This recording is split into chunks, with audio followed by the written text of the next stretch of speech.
is Win News. Tonight, the Premier calls into Dubbo to see flood damage firsthand. Forbes residents evacuate in preparation for the next peak in the Lachlan. And Country Energy uses a chopper to find storm-damaged power lines. Good evening, I'm Karen Johnston. Premier Kristina Keneally and Emergency Services Minister Steve Wan toured Dubbo today to see firsthand the damage caused by flooding. While the Macquarie River has receded, the clean-up continues and the damage bill is climbing.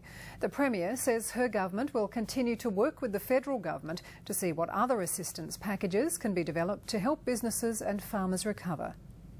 The first stop for the Premier and Minister was Dubbo's main street, where they met with local business owners who've lost days of trading and stock in the flooding. They then stood on the banks of the Macquarie, which were covered in water days ago. Today, Dubbo is verging on normality again. After a big weekend clean-up, business doors are open and shoppers are back. But there's still a long way to go. The stench and major damage will remain for days. We are still very much in an emergency response phase across the state, but as the waters recede, we'll now have a better sense of the damage, not just here in Dubbo, but indeed right across New South Wales. Local businesses are angry. They weren't given enough warning about the quickly rising river, which filled underground storage rooms. I woke at 7:15 and heard it on the radio. That was as much warning as I ever got, and at that stage it was already waist deep in our storeroom. So we just there was quite a frantic rush of phone calls to get people down here to help chain gang it out. He wants a major overhaul of emergency systems to prevent it from happening again. A thorough debrief will be conducted to ensure all businesses are given more time in the future. We'll certainly be undertaking a review of our warning systems at this stage, given that the river rose extremely quickly, approximately 2 metres in a space of 5 hours. There was very short notice. The SES will also be looking to install a gauge downstream of the Little River to give a better indication of the expected flood heights. The Minister reminded businesses of the assistance packages available for flood-affected victims, from low-interest business loans to assist with repairs, to hardship assistance for residents on low incomes. The Premier also committed to working with the federal government for more relief packages, including an extension of exceptional circumstances for farmers. But some business owners are sceptical there's too much red tape involved in accessing the packages. Kira Ballinger, Win News. Residents in low-lying areas of Forbes are anxiously waiting as the Lachlan River rises tonight. No houses are expected to be inundated, but the SES believes it's better to be safe than sorry. Forbes Caravan Park is usually a tranquil setting on the banks of the Lachlan River. Today it's been evacuated and half underwater, but it's a good place for the SES to launch their boats. At the moment the SES is on flood watch. The Lachlan River here at Forbes is expected to peak tonight around 8 o'clock at 10.4 metres. A number of road closures across the Forbes Shire remain in place tonight. People living close to the river are waiting anxiously as the water gets higher. And we are asking some residents on the southeast area of Forbes to remain vigilant and to monitor those waters as an evacuation warning is current for that area. 40 people are on evacuation watch. At Wongajong, a low-lying area near Forbes, a current evacuation order is in place, but there is no threat to properties if the expected peak is reached. But roads will be cut and anyone remaining at properties where evacuation orders have been made will be isolated until the water recedes. We are still going around doing reconnaissance on roads, make sure what roads are closed and keep them happy. There's still some residents who require a little bit of sandbagging. Once that peak is reached, the local SES says the water is expected to disperse quite quickly.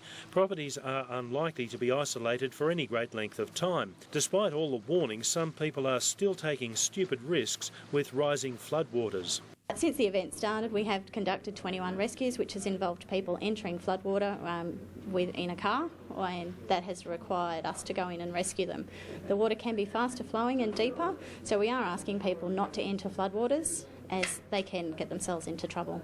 If SES assistance is required, phone 132 500 or in an emergency 000. Peter Freestone, Win News. While nearby towns prepare for floodwaters to rise, Eugowra has already cleaned up after the Mandadgery Creek broke its banks and spilled through the town on Friday. Eugowra escaped with only minor damage, but local businesses are still worried that the floods are contributing to a decline in visitor numbers. On Friday, this street was underwater and Eugowra was cut in half by the swollen Mandadgery Creek. Today, the sudden improvement is hard to believe. But that's how quickly the water disappeared from the streets. And while it left behind a noticeable trail, local businesses are thankful that the damage wasn't worse. We've had quite a bit of damage as far as carpets and stock and things, but not too bad. The Fat Lamb Hotel was one of the worst hit. This cellar was completely full of water, while the floor of the pub also went under. But despite this, it was open the next day. Other businesses in town were lucky enough to escape the water. We were out here at 3:30 in the morning and we made sure we could get up everything we could get up in both shops. We're very lucky it only came halfway across the footpath. But yeah, like I said, it was devastating for the town. With the clean-up almost done, trading is starting to return to normal in Eugowra. But with so much publicity surrounding the floods, local business owners have noticed a drop in customers. They want to spread the message that the isolation has ended and they're open for business. I think people think the water's still here, but we're certainly open for business. So, yeah, if they could come, that would be great. I think that's a lot of our problem too, is a lot of people do think that we're cut off. We're not. We're open to trade. We're not fully operational yet, but we can make things happen. But the worst may not yet be over for the town, with residents being instructed to keep sandbags on hand in case the rain comes again. Caitlin Chalmers, Win News.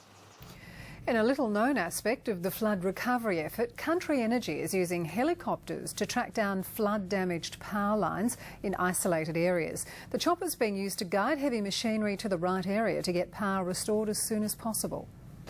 When lightning storms and strong winds strike a region, ground crews from Country Energy are quickly on the move to repair fallen power lines. Power supplies can be quickly rerouted around the problem area, but it's crucial that the damage be fixed as soon as possible. The problem in Western New South Wales is the sheer scale of the length of the lines, finding one damaged pole like looking for a needle in a haystack, unless a chopper can be brought in. This helicopter can land almost anywhere and its crew can quickly assess the damage before tackling the next problem, guiding the heavy equipment needed to fix power poles to the right location. We've obviously had a storm through here with some fairly significant winds and lightning. So one of the issues we have in restoring supply is gaining access to the power lines. Obviously with our heavy vehicles on soft or potentially underwater ground. At this site, it looks like strong winds and a lightning strike may have brought down a pole. Nearby, it's been a blend of fallen trees and strongly flowing rivers that have created more damage. Trees have brought down the lines, as we saw further up before. We've had a tree brought down a line that was floating down a river, so that obviously dragged the line down itself. After the recent storms, Country Energy crews are planning to make the most of the current patch of sunshine to catch up on repairs before more showers forecast for later in the week. Alan Reader, Win News.